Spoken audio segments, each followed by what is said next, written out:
Tracy, it's a pleasure to meet you. Thank you. It's a little bit crazy over here. So many people, so many eyes moving around. Right. How has your day been at the Arab Social Media Influencer Summit?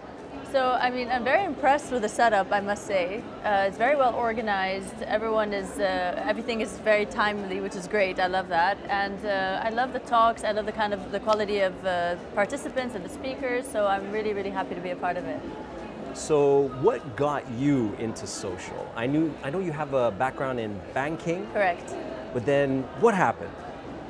I don't know. Okay, so I basically was in finance for about 10 years, and near the last 2 years of me being in finance, I thought I saw the social media world growing and flourishing and people doing well on it, and I didn't really think that I'd be part of social media per se, but I just started posting my interests while I had my full-time job. So my interests lie in sports and adventure.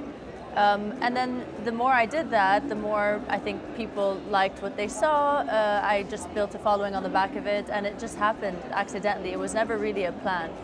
I think in the last year, though, when I left my job, I needed social media for marketing purposes and for me to be able to create a business, and I had to be much more consistent.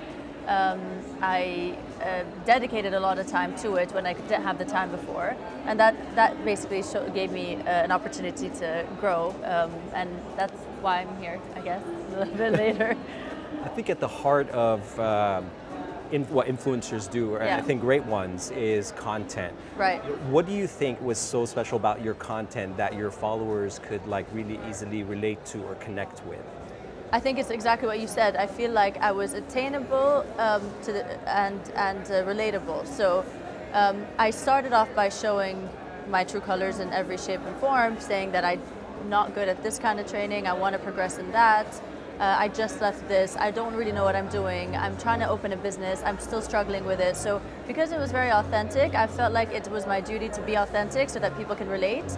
And then people watched me progress. And I get those comments a lot. People asking me like, Tracy, I can't believe 6 months ago you couldn't even do a handstand, and look at you now, and I'm so proud of you. And people tend to be proud of me, which is a very nice feeling, only because they progressed with me. I think that's what my content offers mainly. People can come with me on my journey, as opposed to me just standing on a pedestal from the very start, and then people really feel like it's unattainable. So what do you have planned in terms of content for the next year or so? Is there let me rephrase that. So 2019 is coming up. Yeah. Are you the sort of person that kind of takes every month as it comes, or do you plan what you want to do for the next few months or for the next year? And if you do, what is it? So I definitely strategize. I know what my strategy is. I know what I want my brand to be, and the perception of what my brand is. So I definitely have a strategy. I revisit that strategy every few months. Only because you need to work with what's coming, and obstacles and catalysts come into play, so you have to really adjust accordingly. I think for me it's mainly a focus on my adventure. I set up a company, it's called Untraceable, and it's basically going to untrace destinations. So what is the website? So it's tracyharmoosh.com for now. It's under works, so eventually it'll be untraceable.com as well. And so what will you be offering on untraceable.com? So Untraceable would be... do you have that URL already, or? Yeah, I have the company set up and everything. Awesome. The website's being worked on. Is this like a reveal right here? Is this the first time people are learning about it? I've mentioned it on my social media. Only with me, folks. I get the best stories. Social media. I haven't given too much detail about it.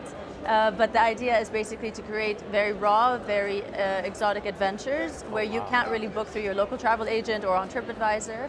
And I'll create the itinerary. I'll host one of those trips a year, and people will be able to come with me on that journey. Where do I sign up? Yeah, I'll tell you about it. You should sign up. It'll be really fun. I can't wait. I'm launching a first quarter of next year. So what do you think is so special about Dubai in terms of fitness? Where is it right now? Where is it heading? So I feel like people are switched on in Dubai. There's a lot of information coming our way, and we have access to it. There's really no excuse anymore with social media being a click of a finger away, and you have access to all types of reports or athletes or whatever it is that you want access to learn. I mean, that's how I learned my stuff, right? I feel like we're switched on in this country. People want to learn, they're curious.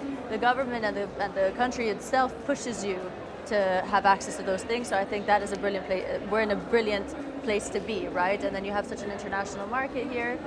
So yeah, people are headed in the right direction. I feel like the ones that aren't are still not very familiar with what should be done, but just because it's imposed and pushed and given, you have the, like this is a very good forum to learn from, right? I mean, you and have to share access. and to connect with people, yeah. So as long as this is being provided in Dubai, which is the case, Dubai 3030 is such an amazing concept as well, we're headed in the right direction, I think. Tracy, it's been great to meet you. You too. And thanks good luck for having me with your new business. Thank you so Wish much. you luck. I can't wait. Have a great time at Thank the you. Arab Social Media Influencer Summit. Thank you so much. Great to be here.